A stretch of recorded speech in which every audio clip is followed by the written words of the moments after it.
farzandim o'xshasin Rasulullohga, masjidda yayrasin o'g'lim ovozi, shayxlarni yig'latsin bulbul navosi, Rasulim davrini eslatsin zora, Nabiy Sayyidga bolam o'xshasin.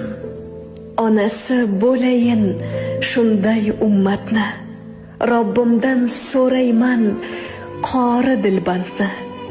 Muhammad Amin Ahmad farzandni, Amir al-Mu'minga bolam o'xshasin. Xulqi Qur'on bo'lsin va sunnatga xos, mo'min ummat bo'lsin nabiyimga mos. Hayotda orzuyam birgina xolos, farzandim o'xshasin Rasulullohga.